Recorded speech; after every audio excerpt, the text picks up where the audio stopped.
वासुदेवा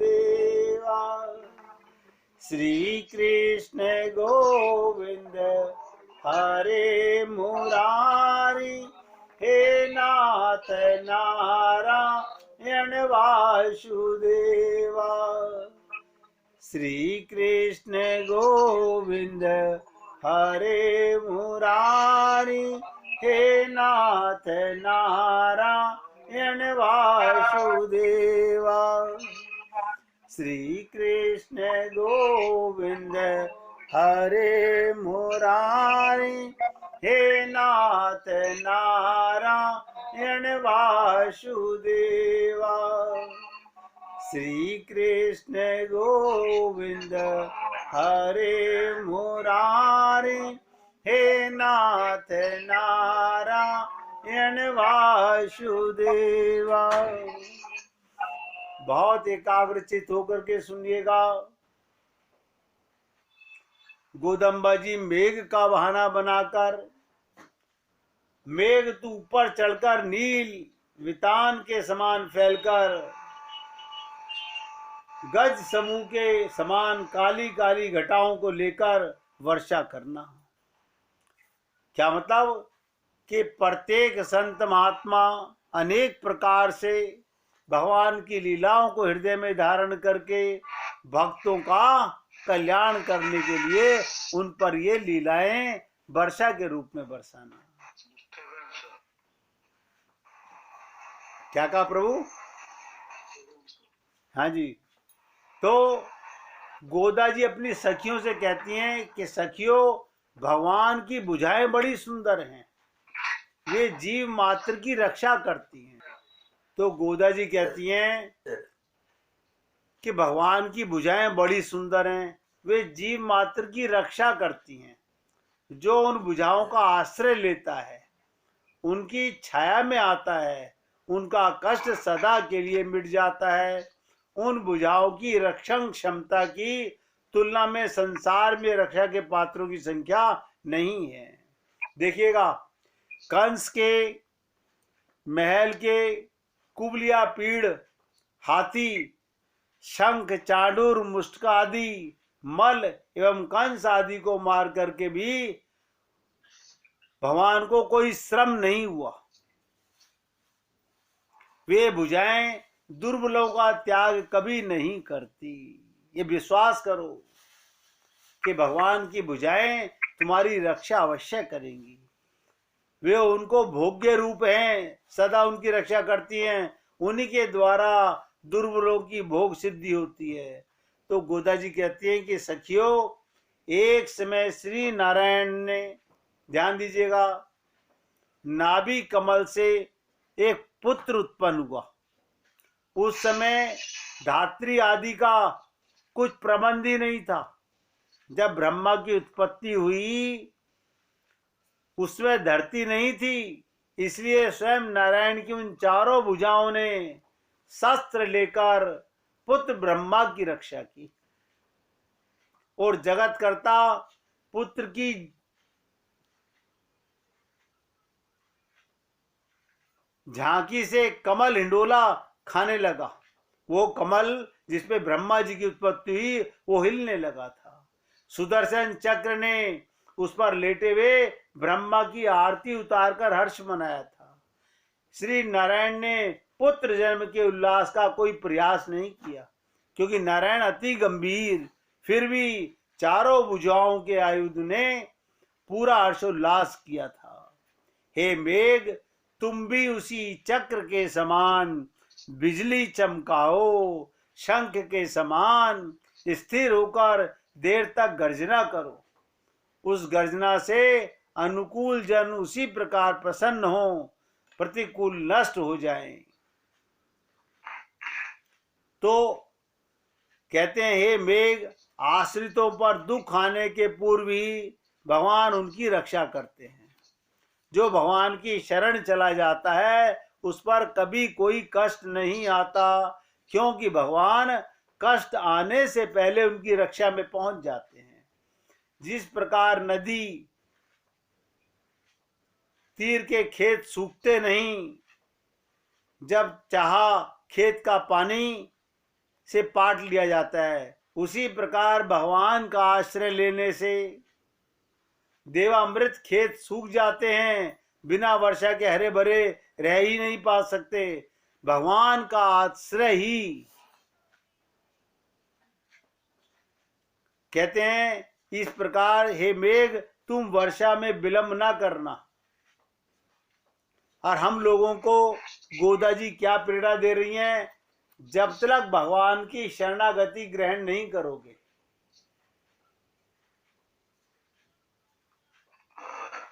तो कहते हैं ये गोदा जी ने अपनी सखियों को संबोधित करते हुए कहा कि सखियों, तुम मेरी इस गाथा जो मैंने आज गूढ़ मेघों का माध्यम लेकर के तुम्हें सुनाई है, इसका अर्थ गहराई से सुनने का और समझने का प्रयत्न कीजिए।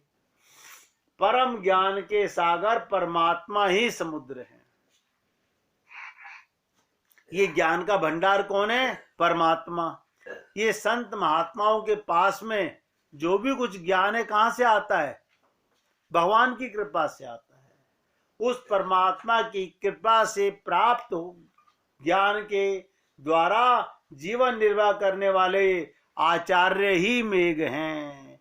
ये संत महात्मा ही जीव का कल्याण करने के लिए, संतों की एक ही दिशा रहती है कि वो किसी भी प्रकार उनके संपर्क में आने वाले को भगवान की ओर कैसे मोड़ दें। हम लोग ये बातें बहुत गहराई से समझनी चाहिए कि भगवान के गुणा सागर में गहरा गोता लगाकर समुद्र के भीतर प्रवेश करते हैं। संत महात्मा भगवान की लीलाओं का रसास्वादन करते हैं। उसका एक एग्जाम्पल आपको बता देता हूँ। मैंने कई बार आप लोगों से निवेदन किया कि वेद व्यास जी 4 वेद, 6 शास्त्र और 18 पुराण बनाने, महाभारत गीता बनाने के बाद भी उनका मन दुखी था। क्यों दुखी था? उनके मन को आनंद की अनुभूति नहीं हो रही थी। ऐसा क्यों हुआ? क्योंकि वो जीव कल्याण के लिए ये सारे ग्रंथ बनाए, लेकिन फिर भी उनके मन में खिन्नता थी। उसका मूल कारण क्या था?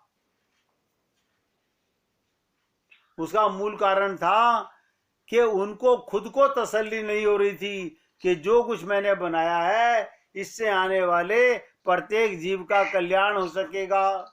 तो भगवान की कृपा से उनके आश्रम में नारद जी का प्रस्थान हुआ। और नारद जी ने जब वेद व्यास भगवान को खिन्न देखा तो नारद जी ने पूछा कि क्या बात, 4 वेद, 6 शास्त्र, 18 पुराण, महाभारत गीता बनाने के उपरांत भी आपका मन इतना दुखी क्यों है? तो उन्होंने कहा मुझे इसका कारण समझ नहीं आ रहा। तब नारद जी ने कहा कि मैं इसके कारण को समझ पा रहा हूं। अब मेरा यहां आने का कारण भी यही है। देखिएगा, दोनों भगवान के अवतार हैं। तो नारद जी ने कहा तुमने कर्म ज्ञान पर बहुत कुछ उपदेश दिए, लेकिन भक्ति पर, भगवान के प्रेम की लीलाएं तुम्हारे वेदों से कोई नहीं जानेगा, शास्त्रों से कोई नहीं जानेगा। तो क्या हुआ? उन्होंने कहा फिर मुझे क्या करना चाहिए? बोले सबसे पहले तुम भगवान की, राम और कृष्ण की लीलाओं का हृदयंगम करो, उनका ध्यान करो, उसमें गोते लगाओ। ये भगवान राम की लीला और भगवान श्री कृष्ण की लीला समुद्र के समान है। उनमें गोते लगाओ, और गोते लगाकर गोताखोर क्या करता है? उसमें से बहुमूल्य रत्न निकालता है। और आप एक ऐसा ग्रंथ बनाओ जिससे सभी जीवों का कल्याण हो सके। तो वेद व्यास जी ने पहले खुद रसास्वादन ग्रहण किया। पहले खुद ग्रहण किया, उस रसास्वादन को पिया। जब उनका हृदय अमृत से भर गया तो उन्होंने जन जन तक पहुंचाने के लिए ये श्रीमद् भागवत महापुराण की रचना की। और मैं आपसे कई बार निवेदन करता हूं कि श्रीमद् भागवत महापुराण अपने आप में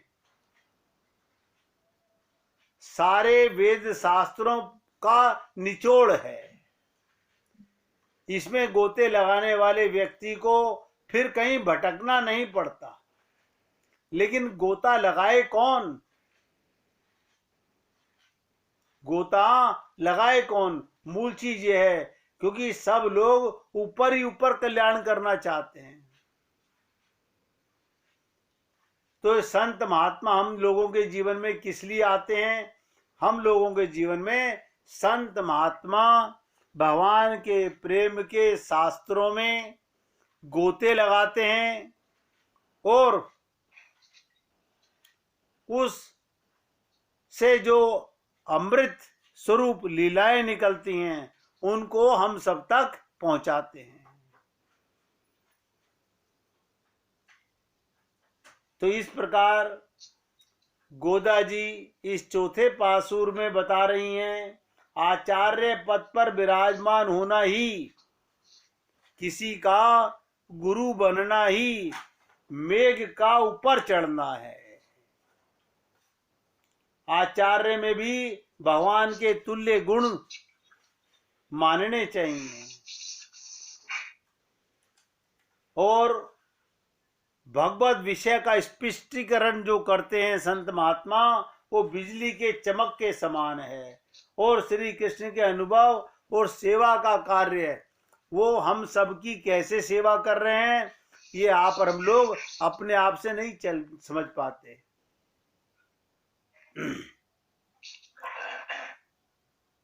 ध्यान से सुनिएगा, ये मैंने चौथा पासुर बताया कि गुरु का जीवन में आने का क्या महत्व है। और गुरु से हमारे हृदय में अगर भगवान की लीलाओं की, प्रेम की वर्षा नहीं हो रही, तो इसका मतलब हम गुरु तो धारण कर लेते हैं लेकिन उनके शब्दों को हृदयंगम नहीं कर पाते। अब आपको एक लीला सुनाता हूं, फिर गुड्डी जी आपको भजन सुनाएंगी। ब्रज में, वृंदावन में बहुत बड़ा उत्सव हो रहा है। जहां देखो वहां ब्रजवासी गीत गाने में मग्न हैं। सब अपने घरों में मिठाई बना मंदिरों में भोग लगा रहे हैं। जहां देखो तहां ब्रजवासी अच्छे अच्छे वस्त्र पहनकर नाच रहे हैं। ब्रज में तो उत्सव है, परंतु कन्हैया को कुछ समझ नहीं आता। वो अपनी मैया से पूछते हैं, मैया ब्रज में क्या हो रहा है? आज ये काय का उत्सव मनाया जा रहा है? तो मैया लाला पर न्योछावर जाती है और बोलती है, लाला अब तू बड़ा हो गया, हर वर्ष तुझे नाय मालूम कैसा उत्सव होता है। मैया लाला के मुख पर स्नेह भरी चपत लगाते हुए बोलती है, अरे लाला आज जानकी जी का जन्म है। ध्यान से सुनिएगा, आज जानकी जी का जन्म है, उसका उत्सव मनाया जा रहा है। रामचंद्र की शक्ति सीता माता को, उनका उत्सव है। सीता माता का नाम सुन कन्हैया बोले, मैया अब समझ आया, ये वही है ना जिसको दुष्ट रावण ले गया था और राम जी ने उसे मार दिया था। मैया बोली, हाँ वही है। बस फिर क्या था? कन्हैया को एक रसमय लीला सूझी। सोचा आज वो ये लीला करेंगे और सीता होंगी मेरी राधा रानी। कन्हैया के मन में आया आज सीता राधा रानी बनेंगी। कन्हैया पहुंच गए अपने सखा मंडली में और बोले, देखो रे मधुमंगल, श्री दामा, आज मेरे राम जी की लीला करने को मन हो रहा है, आप सब मेरा संग दोगे। मधुमंगल टेढ़ों से मुख बनाए के बोला, राम जी की लीला? अरे कन्हैया, हमने तो कभी रामलीला नहीं पढ़ी या सुनी, हम कैसे करेंगे? कन्हैया कूद कर गर्दन हिलाकर बोले, अरे मेरे प्राण प्रिय सखा, मैं लीला करूंगा, जैसा कहूं तुम वैसा करना। मधुमंगल डंडा बजाए के बोला, अब जब संग गोपाल हैं तो काहे का डर है, करेंगे कन्हैया करेंगे, बहुत आनंद आएगा। कन्हैया बोला, देखो मैं राम बनूंगा, ध्यान दीजिएगा। कन्हैया बोले, मैं राम बनूंगा और श्री दाम लक्ष्मण बनेंगे, और मधुमंगल आप ब्राह्मणों पंडित बनोगे, शादी कराने वाले। मधुमंगल ठाका मारकर हंसकर बोले, शादी का पंडित बनूंगा मैं, शादी कराने वाला? अरे लाला, यहाँ जंगल में शादी कौन करेगा और किससे करेगा? शादी के लिए तो कन्या की जरूरत पड़ती है, वृक्ष से, लता पता से, या अपनी गैया से। सखा बोले, तू किससे शादी करेगा? ब्रज की लता पता से करेगा या अपनी गैया से करेगा? सब हंसने लगे। कन्हैया मुख से जीव निकाल बोले, ब्राह्मण, तू केवल दान दक्षिणा ते मतलब रख और मेरा विवाह करा। सखा बोले, पर कन्हैया, हमने तो सुना था राम की पत्नी भी थी सीता माता, तो तेरी पत्नी कौन होगी? ऐसा बोल सब सखे एक दूसरे को आंख मारकर देखने लगे। कन्हैया बोले, देखो आज जानकी दिवस है ब्रज में, और मैंने सुबह सुबह मैया संग मंदिर में जानकी जी से विनय करी कि मोह को भी आप जैसी पत्नी देना। तभी अचानक मंदिर में आकाशवाणी हुई। क्या बता रहे हैं भगवान श्री कृष्ण सखाओं को? जब मेरी मैया मंदिर में गई तो वहां आकाशवाणी, ओ कान्हा तेरी वेने सुन। मैंने सुन ली, और तेरी पत्नी शाम कुछ शर्तों शर्माते हुए बोली, मेरी पत्नी बृजभानु की पुत्री राधा होगी। सखा भोला सा मुख बनाकर बोले, हे लाला, ऐसा बोला जानकी मैया ने? कन्हैया बोले, हाँ हाँ, तुम्हारी कसम खा के बोल रहा हूं, देखिएगा। मधुमंगल बोले, तो लाला तू राम बनेगा, सीता कौन हुई? कन्हैया सर पर हाथ मार बोले, अरे भोले ब्राह्मण, सीता बनेगी बृषभानु की पुत्री राधा। बस सब सखा मंडल डंडा बजाने लगे। कोई ढोल नगाड़े तो उनके पास है नहीं। कन्हैया बोले, अब राधा रानी को यहाँ लाएगा कौन, मेरी दुल्हनिया बनाओ। तो कन्हैया टेढ़ी हंसी हंसते हुए बोले, मैं तो राम हूं ना। सखा बोले, कन्हैया तू ही बता, कौन लेकर आएगा राधा रानी को? कन्हैया बोले, हमने सुना है राम अवतार में हनुमान जी ने मदद करी थी राम को सीता से मिलाने में, तो यहाँ हनुमान होगा हमारा सबसे बड़ा मित्र सुबल नाम का। सुबल राधा रानी के चाचा का लड़का है, ध्यान दीजिएगा। सुबल जो है वो राधा रानी के चाचा का लड़का है, और उसका रूप रंग सब राधा रानी से मिलता है। तो कन्हैया ने सुबल को बोला, और सुबल तैयार हो गया। अब सुबल चला बरसाने, और स्वामी जी अपने निज महल में अपनी मैया आदि से घिरी हुई जानकी जी की उपासना कर रही थी। सुबल बरसाना पहुंचा, राधा रानी के निज महल में पहुंचकर बोला, ओ कीर्ति कुमारी, आपको श्याम सुंदर ने भांडीर वन में बुलाया है। जब स्वामिनी जी ने सुना तो श्याम बुला रहे हैं, तब उनका रोम रोम आनंद से प्रफुल्लित हो गया, गला रुंध गया। राधा बोली, कहाँ कहाँ है मेरे श्याम सुंदर? सुबल बोले, जल्दी चलो, आज जानकी दिवस पर वो कुछ लीला कर रसा स्वादन कराना चाहते हैं। स्वामिनी जी मंजीरी आदि को देख भोए उठ करके, लीला रस, चलो चलो भांडीर वन में चलो। सुबोल मैया को क्या बोलूं, तो सुबल मुस्कुराकर बोला, अरे राधा रानी, आपको और मेरा रूप रंग तो एक समान है, ध्यान दीजिएगा कथा में। सुबल का और राधा रानी की शक्ल बहुत मिलती थी। तो सुबल मुस्कुराकर बोला, अरे राधा रानी, आपका मेरा रूप रंग तो एक सा है, मैं यहां आपकी चोली और वस्त्र पहनकर बैठ जाऊंगा, कुछ पता नहीं चलेगा आपकी मैया को। आप जाओ जल्दी, कन्हैया अधीर है। जैसे तैसे स्वामी जी बरसाने से निकली। संग 3-4 सखियां, ललिता आदि सखियों को संग लिए कन्हैया से मिलने भांडीर वन को चल दी। वहां कन्हैया राम स्वरूप में तैयार हो रहे थे। कन्हैया बोला, अरे मधुमंगल, मैंने तो सुना था राम के हाथ में धनुष भी होता है, मेरो धनुष। मधुमंगल हंसता हुआ बोला, अरे लाला देख, तेरे लिए मैंने लकड़ी तोड़कर जनेऊ से डोरी बांधकर धनुष बना दिया। स्वामिनी लीला रस को देखने को उत्सुक हो रही थी। रास्ते में कभी सखी से पूछती, सखी क्या लाला कर रहे होंगे मेरा गोपाल इंतजार। फिर मंजरी से सब लीला आगे आगे मेरे शाम को। कभी आधीर हुए बोलती, सखी आज ये रास्ता लंबा क्यों हो रहा है, मोए शाम से मिलने को कोई छोटा रास्ता करो। तो सारी सखियां स्वामी जी के आगे आगे चल कांटे पत्थर आदि चुनती हुई जा रही थी और उन्हें तसल्ली देती जा रही थी। आ गए स्वामी जी, बस आ गए, पहुंच गए भांडीर वन।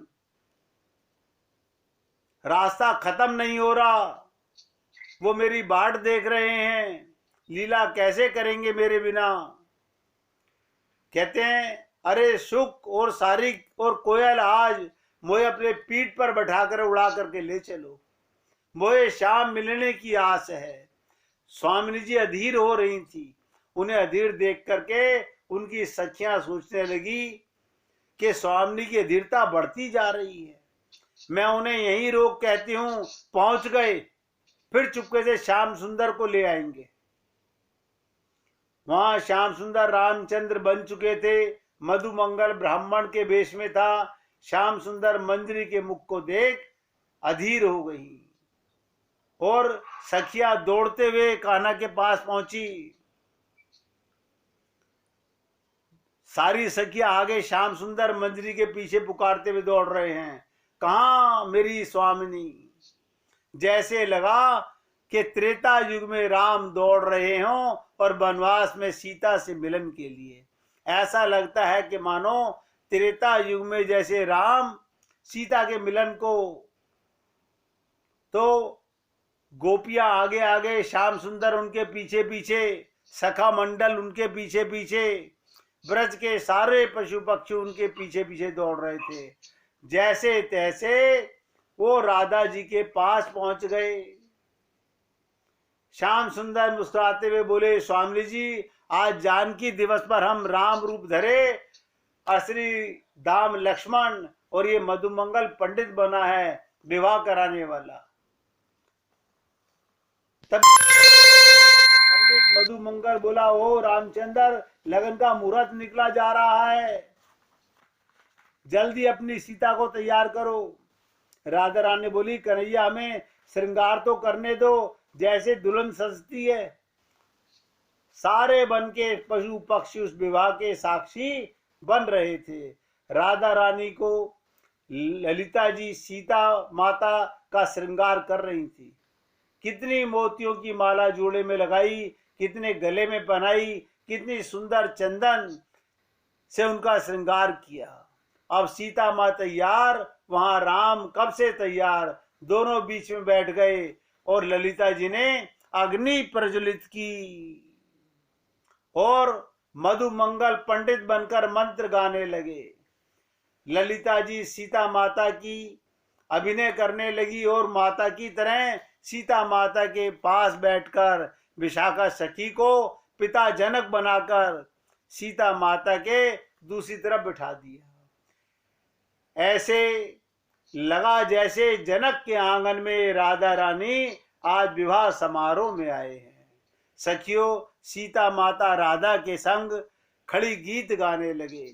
मधुमंगल ने जनक जी विशाखा सखी से कहा, महाराज आप अब अपनी पुत्री का हाथ रामचंद्र के हाथ में कन्यादान करें। महाराज जनक विशाखा सखी जो बनाया था, उन्होंने कन्यादान कर विवाह की रस्म को पूरा किया। रस्म के पूर्ण होते ही सीताराम रूपी प्रेमी युगल श्री राधा और श्याम सुंदर प्रेम भावालीन में लीन हो गए। बोलिए वृंदावन बिहारी लाल की जय। अब गुड्डी जी आपको भजन सुनाएंगी, भजन सुनिए, सुनाइए। श्याम पिया मेरी रंग दे चुनरिया, श्याम पिया मेरी रंग दे चुनरिया, रंग दे चुनरिया मेरी रंग दे चुनरिया, रंग दे चुनरिया मेरी रंग दे चुनरिया, श्याम पिया मेरी रंग दे चुनरिया। ऐसो रंग रंग दे के रंग नहीं छूटे, ऐसो रंग रंग दे के रंग नहीं छूटे, धोबिया धोए चाहे सारी उमरिया, धोबिया धोए चाहे सारी उमरिया, श्याम पिया मेरी रंग दे चुनरिया, श्याम पिया मेरी रंग दे चुनरिया।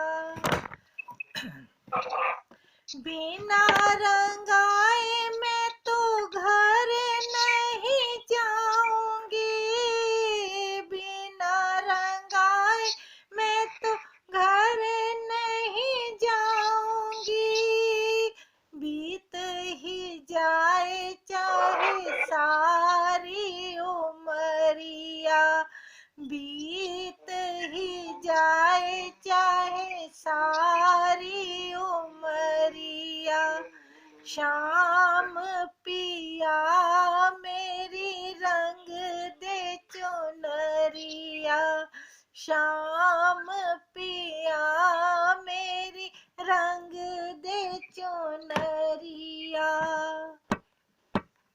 लाल न रंगाऊं मैं हरी न रंगाऊं, लाल न रंगाऊं मैं हरी न रंगाऊं, अपने ही रंग में रंग दे चुनरिया, श्याम रंग रंग में रंग दे चुनरिया, रंग दे चुनरिया मेरी रंग दे चुनरिया, श्याम रंग रंग में रंग दे चुनरिया। मीरा के प्रभु हरि अविनाशी, मीरा के प्रभु हरि अविनाशी, हरि चरणन में लागी नजरिया, हरि चरणन में लागी नजरिया, श्याम पिया मेरी रंग दे चुनरिया, श्याम रंग रंग दे गोपाल रंग रंग दे, श्याम रंग रंग दे गोपाल रंग रंग दे, अपने ही रंग में रंग दे चुनरिया, अपने ही रंग में रंग दे चुनरिया, श्याम पिया मेरी रंग दे चुनरिया, श्याम पिया मेरी रंग दे चुनरिया। बोलिए वृंदावन बिहारी लाल की जय, गोदा मैया की जय। जय जय श्री राधे, जय जय श्री राधे। बोलिए लाल जी का मंगल हो, सभी भक्तों का मंगल हो। सबको राधे राधे भैया।